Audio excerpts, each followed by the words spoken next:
अस्सलाम वालेकुम स्टूडेंट्स। बच्चों, आज के लेक्चर में हम लोग दो बड़े ही इंपॉर्टेंट सर्किट्स को डिस्कस करेंगे। एक सर्किट कहलाता है आरसी सीरीज सर्किट और दूसरा कहलाता है आरएल सीरीज सर्किट। दोनों सीरीज वाले सर्किट्स को स्टडी करेंगे। तो मैं आपको पहले दोनों की ना एक एक एप्लीकेशन बताता हूँ ताकि आपको समझ में आए कि जो लेक्चर हम लोग डिस्कस करने वाले हैं वो कितना इंपॉर्टेंट है। देखो, एक जो सर्किट मैंने बताया ना आरएल सीरीज सर्किट, वो वायरलेस चार्जिंग के अंदर इस्तेमाल होता है। वायरलेस चार्जिंग आपने देखी होगी, जहाँ पे हम बिना किसी तार को कनेक्ट किए हुए अपनी डिवाइसेस को जैसे कि स्मार्टफोन या सेल फोन को चार्ज कर लेते हैं। तो बेसिकली जो वायरलेस चार्जिंग है वो उसका मेन कंपोनेंट जो है वो एक आर एल सीरीज सर्किट होता है, जो कि आज हम लोग लेक्चर में डिस्कस करेंगे। और जो दूसरा सर्किट आज के लेक्चर में हम लोग कवर करेंगे, आप लोगों ने देखा होगा बच्चों फेरी लाइट्स को, जो कि बाकायदा एक टाइमिंग के लिहाज से ऑन या ऑफ हो रही होती हैं। ठीक है ना, ये ऑन एंड ऑफ होना बेसिकली उसका एक टाइम सेट होता है। और इसमें जो सर्किट इस्तेमाल होता है उसे आर सी सीरीज सर्किट कहते हैं। तो आर सी सीरीज सर्किट वो सर्किट है जहां पर ये जो एलईडीज हैं जो ऑन या ऑफ होती हैं विद रिस्पेक्ट टू टाइम, उसके अंदर इस्तेमाल होता है। तो ठीक है भाई, आज का जो हमारा लेक्चर है बेसिकली उसमें हम लोग डिस्कस करने वाले हैं दो टाइप के सर्किट्स। और वो जो दो टाइप के सर्किट्स हैं, एक कहलाता है आर सी सीरीज सर्किट और दूसरा कहलाता है आर एल सीरीज सर्किट। ठीक है, तो चलिए शुरुआत करते हैं पहले सर्किट को समझने से कि जब ऑल्टरनेट करंट पास होता है किसी आरसी सीरीज सर्किट से तो मतलब क्या फिनोमेना होता है और क्या होता क्या है बेसिकली आरसी सीरीज सर्किट। एक ऐसा सर्किट जिसके अंदर एक रेजिस्टर लगा हुआ हो, लेट्स से हमने उसको आर से शो कर दिया, और एक कैपेसिटर लगा हुआ हो सी, और वो कनेक्ट हुआ हुआ हो in series with an alternating voltage source. एक ऑल्टरनेट वोल्टेज की सोर्स के साथ सीरीज में कनेक्ट हुआ हुआ, तो उसे कहते हैं आरसी सीरीज सर्किट। ठीक है ना, तो बड़ी आसान सी बात है, आर लगा हुआ है, सी लगा हुआ है, सीरीज में लगा हुआ है ऑल्टरनेटिंग वोल्टेज की सोर्स के साथ। जैसे ये एक वोल्टेज की सोर्स है, इसके साथ हमने जोड़ दिया एक रेजिस्टर को जिसकी वैल्यू आर है, और फिर हमने जोड़ दिया इसको एक कैपेसिटर के साथ जो कि सी है। अब जब भी हम एक आरसी सर्किट बनाते हैं तो आप ये बात जानते हैं कि जो करंट है वो यहाँ से निकलेगा। ठीक है, यहाँ से निकलेगा आई करंट, और यहाँ पर भी आई करंट पहुँचेगा, यहाँ पे भी आई करंट आएगा क्योंकि सीरीज़ में जुड़े हुए हैं। सीरीज़ में करंट जो है वो सेम रहता है, तो इसका मतलब वही सेम करंट जो है वो आर से भी पास होगा, वही सेम करंट जो है वो सी से भी पास होगा। और बात है तो ऑल्टरनेटिंग करंट, वो तो आपको पता है कि डायरेक्शन लगातार ऑल्टरनेट करता रहेगा। इसका मतलब क्योंकि सीरीज कॉम्बिनेशन है तो जो करंट है दोनों कंपोनेंट से वो तो इक्वली गुजरेगा। लेकिन डिफरेंस क्या होता है? डिफरेंस ये होता है कि जब ये करंट यहां से फ्लो करेगा तो बेसिकली यहां पर फर्क आ जाएगा पोटेंशियल डिफरेंस का। यानी जो पोटेंशियल डिफरेंस होगा अक्रॉस आर उसको हम शो कर देंगे वी आर से, और जो पोटेंशियल डिफरेंस होगा अक्रॉस सी उसको हम शो कर देंगे वी सी से। देखो, करंट तो सेम रहेगा, लेकिन वही इलेक्ट्रॉन्स, वही चार्जेस जब आर के पास पहुंचेंगे तो वहां पे वो टकराएंगे और कोलिजन्स होगा मॉलिक्यूल्स के दरमियान में, मॉलिक्यूल्स और इलेक्ट्रॉन्स के दरमियान में। तो यकीनन यहाँ पर कुछ एनर्जी कम हो जाएगी, पोटेंशियल ड्रॉप हो जाएगा, जिसको हमने शो कर दिया वी आर से। और जब कैपेसिटर से गुजरेंगे तो कैपेसिटर में भी एक रेजिस्टेंस होती है, रिएक्टेंस होती है, और वहाँ पे भी पोटेंशियल ड्रॉप होके फिर करंट आगे की तरफ बढ़ेगा, जिसको आई से हमने जाहिर करा है। तो याद रखना, दो पोटेंशियल ड्रॉप्स हैं, अक्रॉस आर जो है वो वी आर है, और अक्रॉस सी यानी कि कैपेसिटर के अक्रॉस जो है उसको हमने जाहिर किया हुआ है वी सी से। ठीक है, अच्छा जी। अब एक बड़ी इंपॉर्टेंट बात जो हमें समझनी होती है कि फेज लैग और लीड समझना जो है ना बहुत ज़्यादा ज़रूरी है, कि यहाँ पे कौन लैग करेगा कौन लीड करेगा। This is very important. तो एक बात याद रखिएगा, वी सी लैग करेगा वी आर को, यानी कि वी आर क्या करेगा? लीड करेगा वी सी को। ये जो वोल्टेज होगा जो अक्रॉस आर होता है, आप ज़रा याद करो, जब करंट पास होता है किससे? जब करंट पास होता है रेजिस्टर से, तो रेजिस्टर के केस में क्या हमने पढ़ा था? नो लैग और नो लीड, कोई लीड नहीं करता कोई लैग नहीं करता। ठीक है, लेकिन जब बात होती है कैपेसिटर की तो आपको पता है कौन लीड करता है? करंट लीड करता है, करंट लीड करता है ईएमएफ को या वोल्टेज को। सही है, तो अब देखो, ये यहां पर तो वोल्टेज लीड लैग या लीड नहीं कर रहा, लेकिन यहां का जो वोल्टेज है वो लैग कर रहा है। याद रखो, कैपेसिटर का जो वोल्टेज होता है या ईएमएफ होता है वो क्या करता है? लैग करता है। तो ऑटोमेटिकली हम ये कहेंगे वो पोटेंशियल जो कि अक्रॉस कैपेसिटर है वो लैग करता है उस वोल्टेज के जो कि रेजिस्टेंस के अक्रॉस है। क्योंकि रेजिस्टेंस वाला तो फौरन ही डेवलप हो जाता है, जैसे ही करंट पास होगा वैसे ही वोल्टेज आ जाएगा। लेकिन कैपेसिटर में पहले करंट फ्लो करता है, प्लेट्स चार्ज होती हैं, फिर जाके पोटेंशियल डेवलप होता है। अगर इसको वेव के जरिए मैं आपको समझाऊं, ये आ गया ग्राफ, ठीक है। फिर एंगल्स आ जाएंगे 0, 90, 180, 270, 360। आपको पता है जैसे ही मैंने सर्किट बनाया था, यहां पर आ गई थी रेजिस्टेंस, ठीक है। रेजिस्टेंस के साथ जुड़ा हुआ था कैपेसिटर C, और यहां पर हमने जोड़ा हुआ था इसको एक बैटरी के साथ। अब जैसे ही हम करंट पास कराएंगे, सॉरी ऑल्टरनेटिंग करंट की सोर्स थी, जैसे ही हम यहां से करंट पास कराएंगे, लेट से I करंट फ्लो होता है, ठीक है। अब I जो है वो ऑल्टरनेटिंग करंट है, तो ऑल्टरनेटिंग करंट है तो उसका ग्राफ कुछ इस तरीके का बनेगा। मिसाल के तौर पे ये आ गया, मिसाल के तौर पे 0 से स्टार्ट हो रहा है, 90 है मैक्सिमम, फिर 180 पर यहाँ पर आ गया 270 नेगेटिव, और इस तरीके से यहाँ पर जो फ्लो करेगा वो इस तरीके से फ्लो करेगा, ठीक है। ये आ गया हमारे पास एक्चुअली ऑल्टरनेटिंग करंट, जो कि हमने ड्रॉ कर दिया। अब आपको पता है रेजिस्टेंस के केस में जैसे ही करंट पास होगा वैसे ही पोटेंशियल डेवलप होगा, तो इसका मतलब उसका जो ग्राफ बनेगा वो बिल्कुल इसी तरीके का ग्राफ बनेगा, वो इसी पैटर्न को फॉलो करेगा, ठीक है। ये आ गया पैटर्न सेम। ये जो रेड से आपको नजर आ रहा है, ये है वो वोल्टेज जो कि अक्रॉस रेजिस्टेंस बन रहा है, जिसको हम जाहिर करेंगे VR से।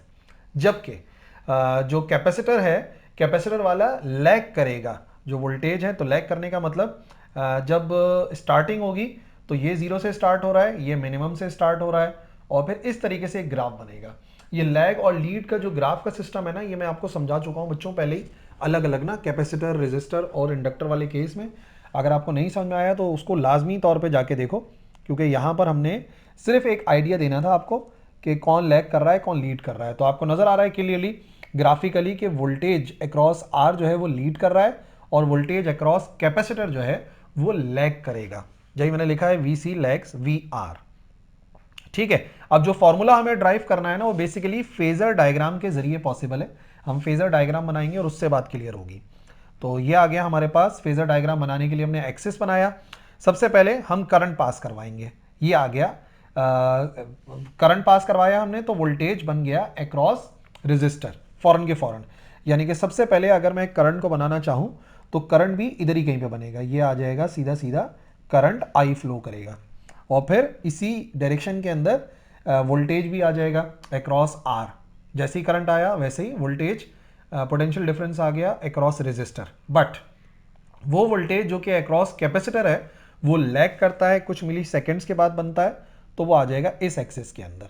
आप देख सकते हैं कि दोनों के दरमियान का जो पोटेंशियल वो डिफरेंस आ रहा है, इनके दरमियान का आप फेज डिफरेंस देख लो, इनके दरमियान का फेज डिफरेंस π/2 है या 90 डिग्रीज है, जो कि आपने पिछले वाले ग्राफ में भी ऑब्जर्व करा होगा कि 90 डिग्री का फर्क पड़ता है, ठीक है। बट अगर मैं इनका रिजल्टेंट वोल्टेज मालूम करना चाहता हूं कि इनका रिजल्टेंट वोल्टेज कितना आ रहा है, तो हम एक एक्सिस बनाते हैं इस तरीके से, ठीक है। ये आ गया इनका रिजल्टेंट बनाते हुए। मान लो कि अगर ये VR था तो यहाँ पे आके VC ऐड हो गया, ये VC के ही बराबर होगा ना भाई। अगर ये VC है, हम ऐड करते हैं वेक्टर्स को, तो पहले वेक्टर के हेड से दूसरे वेक्टर की टेल को ज्वाइन कर दिया, ऐसे ही बनाते हैं ना रिजल्टेंट।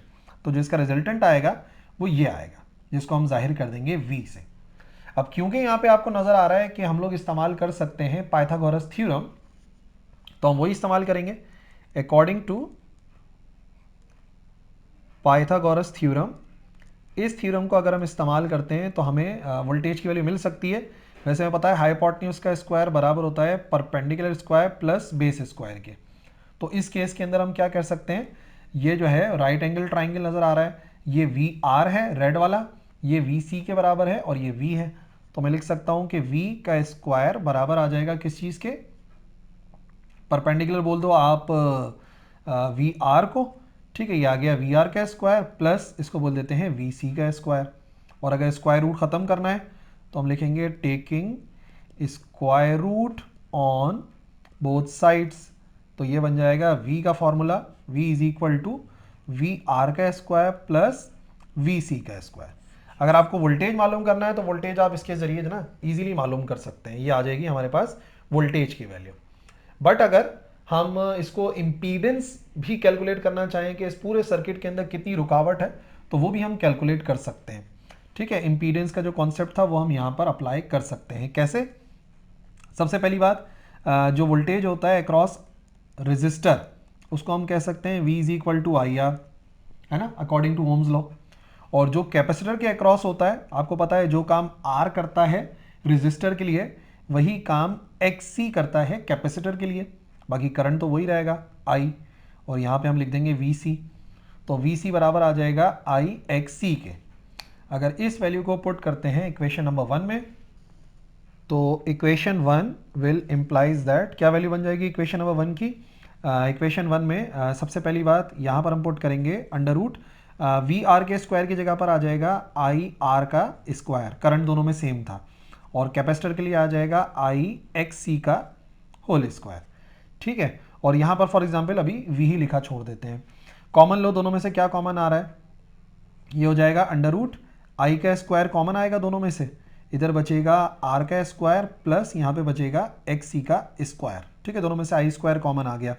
अब क्योंकि आई स्क्वायर कॉमन आ गया है तो उस पे से रूट खत्म हो जाएगा, ये बनेगा v इज इक्वल टू आई, और रूट के अंदर आ जाएगा आर का स्क्वायर और एक्स सी का स्क्वायर, और फिर ये जो i है मल्टीप्लाई हो रहा है, अगर डिवाइड में भेज दूं तो ये हो जाएगा v ओवर i। सही है, इसको हम लिख सकते हैं v over i is equal to under root R का स्क्वायर प्लस एक्स सी का स्क्वायर। अब अगर आप याद करो ओम्स लॉ को, तो v बराबर होता है आई आर के, तो अगर आप कर लो v ओवर i तो एक्चुअली वो रेजिस्टेंस की वैल्यू को शो करता है कि करंट को रोकने वाली प्रॉपर्टी क्या है उस सर्किट के अंदर। अब यहां पर क्योंकि दो प्रॉपर्टीज हैं तो उनको मिलाकर हम जाहिर करते हैं Z से, और Z क्या कहलाता है? Z कहलाता है इंपीडेंस। इंपीडेंस यानी कि कुल रुकावट कितनी है करंट के लिए सर्किट में। ठीक है, तो यहां पर हम इंपीडेंस लिख देते हैं और इंपीडेंस को Z से जाहिर करते हैं। ठीक है भाई, तो अगर आप मालूम करना चाहते हैं इस आरसी सीरीज सर्किट के अंदर टोटल रेजिस्टेंस कितनी है, तो आप इस Z के फॉर्मूले से मालूम कर सकते हैं, जो कि आ जाएगा अंडर रूट आर का स्क्वायर प्लस एक्स सी का स्क्वायर। और अगर इसको और एक्सटेंड करना है तो आप इसको और भी एक्सटेंड कर सकते हो बच्चों। Z को आप बराबर ले सकते हो आर का स्क्वायर प्लस एक्स सी, किसके बराबर होता है? ये बराबर होता है 2 पाई एफ सी के, तो आप ऐसे भी लिख सकते हो उसको, ये भी इसका फॉर्मूला है। तो इसका मतलब अगर कभी भी आपको आरसी सीरीज सर्किट दिया जाएगा और बोला जाएगा कि आप टोटल इंपीडेंस कैलकुलेट करें, तो बच्चों आप इस फॉर्मूले के जरिए कैलकुलेट कीजिएगा। ठीक है, और अगर आपको निकालना हो कि भाई ये जो भी रिजल्टेंट बन रहा है, रिजल्टेंट कितने एंगल पर बन रहा है, भाई रिजल्टेंट का एंगल अगर मालूम करना है लेट से 5, तो आप वो एंगल भी मालूम कर सकते हैं। ये तो वी आर के बराबर है, ये वाली लाइन ये वी के बराबर है, और ये आपको मैंने बताया था क्योंकि ये वी सी है यहाँ से लेके यहाँ तक, तो ये वी सी हो सकता है। तो फाई की वैल्यू आप निकाल सकते हैं with the help of tan phi. Tan phi बराबर होता है परपेंडिकुलर अपॉन बेस। अब इसमें से एंगल के सामने वाली साइड परपेंडिकुलर, तो ये आ जाएगा क्या? V C divided by base, क्या बनेगा? बेस बनेगा वी आर, तो हम बोल देंगे V C divide by V R, ये बराबर आ जाएगा टेन फाई के। अगर आप एंगल एक्स एक्सिस के लिहाज से मेजर कर रहे हैं तो फाई की वैल्यू किसके बराबर आ सकती है? फाई की वैल्यू बराबर आ सकती है टेन इनवर्स, और टेन इनवर्स के साथ आ जाएगा V C divide by V R. तो एक तो ये फॉर्मूला है अगर आप वोल्टेज के टर्म्स में कैलकुलेट करना चाहते हो, और अगर आप इसको रेजिस्टेंस या ओपोजिशन के टर्म्स में कैलकुलेट करना चाहते हो तो इसको भी आप थोड़ा सा एक्सपेंड कर सकते हो। फाई बराबर आ सकता है टेन इनवर्स, ये मैंने किसके बराबर कहा था? ये मैंने कहा था बराबर आई एक्स सी के बराबर, और ये मैंने कहा था बराबर आई आर के। तो इसका मतलब कैंसिल हो सकता है आई से आई, तो फाई कैलकुलेट करने के दो फॉर्मूले हो सकते हैं, एक तो ये वाला और दूसरा ये वाला, जिसमें आप करेंगे टेन इनवर्स और यहाँ पर आप लिखेंगे X C divide by R. और ये जो फाई हम मेजर कर रहे हैं, ये हम मेजर कर रहे हैं with respect to X axis. With respect to X axis measure करेंगे तो ये वाला फॉर्मूला इस्तेमाल किया जाएगा जिसमें लिखा हुआ है X C divide by R. ठीक है भाई, ये तो हो गया हमारे पास ऑल्टरनेटिंग करंट जब पास होता है आरसी सीरीज सर्किट से। अब आइए, अगर यही ऑल्टरनेट करंट पास होता है किसी आरएल सीरीज सर्किट से जो कि वायरलेस चार्जिंग में इस्तेमाल होता है, तो काफी सिमिलैरिटी है। अब कंसिडर कर रहे हैं एक सर्किट जिसमें एक रेजिस्टर आर लगा हुआ है और एक इंडक्टर एल लगा हुआ है, और वो सीरीज में जुड़ा हुआ है एक ऑल्टरनेट वोल्टेज की सोर्स के साथ। ये आ गई ऑल्टरनेट वोल्टेज की सोर्स, ये आ गया हमारे पास एक रेजिस्टर, और फिर आगे हमने लगा दिया एक इंडक्टर जिसको हम एल से जाहिर कर रहे हैं। अब फिर वही बात है, करंट फ्लो करेगा तो करंट वही ऑल्टरनेटिंग करंट फ्लो करेगा, और करंट की मिकदार सेम रहेगी क्योंकि सीरीज में है, बट डिफरेंस क्या आएगा? डिफरेंस ये आएगा कि जो वोल्टेज होगा अक्रॉस आर एंड एल वो डिफरेंट होगा। आर के अक्रॉस जो है उसको वी आर बोल देंगे और इंडक्टर के अक्रॉस जो है उसको वी एल बोल देंगे, जैसे कि हमने वी सी बोल दिया था कैपेसिटर वाले केस में। ठीक है जी। अब लैग और लीड बड़ा उसी तरीके से आप समझेंगे। अब जैसे ही करंट पास होना शुरू होता है, ये बात तो आप जानते हैं कि रेजिस्टर के केस में कोई लैग नहीं करता, कोई लीड नहीं करता। ये और ये दोनों सेम फेज में लाया करते हैं, वोल्टेज भी और करंट भी। लेकिन इंडक्टर के केस में क्या होता है? इंडक्टर के केस में याद रखना बच्चों कि वोल्टेज पहले हम अप्लाई कर देते हैं और फिर करंट को स्टेबल होने में टाइम लगता है। उसके लिए हम जो है ना, एक मैंने बताया था ELI से याद रखते हैं कि EMF जो है वो लीड करता है या वोल्टेज जो है वो लीड करता है, आगे रहता है हमेशा। तो यहाँ पे कोई लैग और लीड नहीं था, लेकिन याद रखो इंडक्टर में लीड करता है। तो अगर पूरी बात समझोगे तो इसका मतलब वो वोल्टेज जो कि होगा अक्रॉस इंडक्टर, बेसिकली वो लीड करेगा। एंगल बना लो पहले, 0, 90, 180, 270, 360। अब फॉर एग्जांपल जैसे ही मैंने अप्लाई करा हमारे पास करंट, ऑल्टरनेट करंट, तो ऑल्टरनेट करंट आएगा 0, 90 पे हो जाएगा मैक्सिमम, 180 पर हो जाएगा 0, 270 पे नेगेटिव मैक्सिमम, 360 पर 0 हो जाएगा। फिर यहाँ पर मैक्सिमम चला जाएगा, फिर 0 हो जाएगा, फिर यहाँ पर आते आते नेगेटिव मैक्सिमम, इस तरीके से हो जाएगा। ये जो मैंने बनाया है बेसिकली करंट, जैसे ही करंट पास होना शुरू हुआ। अब जैसे ही करंट पास होना शुरू हुआ वैसे ही रेजिस्टर के अक्रॉस पास होने लगेगा। ठीक है, सेम फॉलो करेगा। ये जो है ये वो करंट है जो कि पास हो रहा है अक्रॉस रेजिस्टर, यानी कि ये हो गया वोल्टेज अक्रॉस रेजिस्टर। ठीक है, जो कि ना लैग कर रहा है करंट के लिहाज से, ना ही लीड कर रहा है, बिल्कुल सेम फेज के अंदर आ रहा है। बट वो वोल्टेज जो कि इंडक्टर का होगा वो इसे लीड करेगा, उसका मैक्सिमम वैल्यू जो है वो पहले रीच करेगी। ठीक है, इस तरीके से इसकी मैक्सिमम वैल्यू जो है वो पहले रीच कर रही है। तो ये वो वोल्टेज है जो कि डेवलप होता है अक्रॉस रेजिस्टर, सॉरी इंडक्टर, जिसे हम जाहिर करते हैं VL से। तो ओवरऑल क्या नतीजा निकला हमारे पास? नतीजा ये निकला कि जो वोल्टेज होता है अक्रॉस इंडक्टर, बेसिकली वो लीड करता है वोल्टेज अक्रॉस रेजिस्टर के, और VC वहां पे क्या कर रहा था? लैग कर रहा था। तो आपको मैं अगर बिल्कुल एक बात बताऊं, एक जुमले से समझाऊं, तो याद रखो VR दरमियान में है, VC लैग कर रहा है और VL लीड कर रहा है। इंडक्टर वाला लीड कर रहा है, VR सेंटर में है और VC हमेशा लैग करेगा। ठीक है, इसी ग्राफ की मदद से जब वो फेजर डायग्राम समझेंगे तो देखो फेजर डायग्राम में क्या है, ये आ गया ग्राफ हमारे पास, इसके ऊपर फेजर बनाएंगे। अब सबसे पहले मिसाल के तौर पे मैं करंट की फिगर बनाता हूं। मान लो कि करंट पास हो रहा है, करंट की ये डायरेक्शन है। तो अब जैसे ही करंट पास होता है वैसे ही वोल्टेज बन जाएगा अक्रॉस रेजिस्टर, जिसे हम VR से जाहिर करते हैं। बट उस वक्त लीड कर रहा होता है π/2 से वोल्टेज अक्रॉस इंडक्टर। तो यहाँ पे लीड या लैग जितना है वो π/2 है, या हम कह सकते हैं 90 डिग्री पर। ठीक है, अब उसी तरीके से इसको ऐड करते हैं। ये आ गई स्ट्रेट लाइन, इनको आपस में कंबाइन करेंगे। ठीक है, ताकि रिजल्टेंट मिले। तो समझ लो ये VR था, VL को यहाँ पे प्लॉट किया जा सकता है बिल्कुल इसके पैरेलल, तो इसका जो रिजल्टेंट आएगा वो V के बराबर आएगा। सही है भाई। पाइथागोरस थ्योरम अप्लाई करते हैं उसी तरीके से। अकॉर्डिंग टू पाइथागोरस थ्योरम हमें पता है हाइपोटेन्यूज का स्क्वायर बराबर होता है perpendicular square plus base square के। तो हाइपोटेन्यूज है V, और ये कर सकते हैं VR का स्क्वायर, और इसको कर सकते हैं VL का स्क्वायर। ठीक है, और अगर स्क्वायर रूट ले लें डायरेक्ट तो ये हमारे पास एक फॉर्मूला बनता है। ठीक है, तो अगर वोल्टेज कैलकुलेट करना है, नेट वोल्टेज, तो इस फॉर्मूले से कैलकुलेट हो जाएगा इन RL सीरीज सर्किट। बट अगर वैल्यूज पुट करें, जैसे कि हमें पता है वो वोल्टेज जो कि अक्रॉस R होता है उसे V = IR से मालूम करते हैं, और वो वोल्टेज जो अक्रॉस इंडक्टर होता है, जो काम R करता है रेजिस्टर में, वही काम XL इंडक्टिव रिएक्टेंस करती है इंडक्टर वाले केस में। तो ये हो जाएगा IXL। वैल्यूज पुट करें तो V बराबर आ जाएगा √IR का स्क्वायर प्लस क्या बनेगा IXL का स्क्वायर। फिर वही बात है, I को कॉमन लेना है, स्क्वायर कॉमन आएगा, पिछले वाले टॉपिक में बताया था I बाहर आ जाएगा, यहाँ पर आएगा आर का स्क्वायर और एक्स एल का स्क्वायर। और आखिरी काम, ये आई इधर जाके डिवाइड होगा तो वी ओवर आई जेड, यानी कि इस सर्किट में करंट के लिए टोटल अपोजिशन जो है, जिसे इंपीडेंस या जेड से जाहिर करते हैं, वो बराबर आ जाएगा R square plus X L के स्क्वायर के। जिस फॉर्मूले को आप चाहो तो आप उसको क्या कर सकते हो, रीअरेंज कर सकते हो। z इज इक्वल टू, इधर आ सकता है आर का स्क्वायर प्लस 2 पाई एफ एल का स्क्वायर।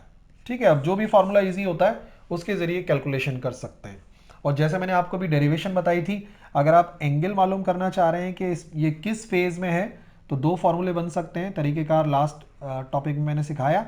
या तो आप कह सकते हैं इसको बराबर V R divide by V L, सही ना, परपेंडिकुलर, अच्छा उल्टा लिख दिया, परपेंडिकुलर ये आ गया वी एल और ये आ गया हमारे पास वी आर। और फिर क्या हो सकता है, इसकी वैल्यू यानी कि आई आएगा, फिर वैल्यूज पुट करेंगे, आई से आई कैंसिल होगा तो ये हो जाएगा X L divide by R. ये दो फॉर्मूले हैं जिनके जरिए जो है ना आप फेज कैलकुलेट कर सकते हैं कि जो वोल्टेज होगा इन सीरीज रेजिस्टर, मतलब in series resistor and inductor, वो कैसे कैलकुलेट होगा। वोल्टेज वाला फॉर्मूला ये है और रेजिस्टर वाला फॉर्मूला ये रहेगा। ठीक है जी, तो ये था आज का हमारा lecture about RC and RL series circuit. उसमें आपको ग्राफ समझना चाहिए, कौन लैग करेगा कौन लीड करेगा ये समझ में आना चाहिए, और फॉर्मूले समझ में आने चाहिए फेज एंगल के और टोटल वोल्टेज के। ठीक है, तो आई होप समझ में आ गए होंगे। कोई सवाल है तो आप कमेंट सेक्शन में लिखिए, मैं जरूर रिप्लाई करूंगा। That's all for this video. Allah हाफिज़।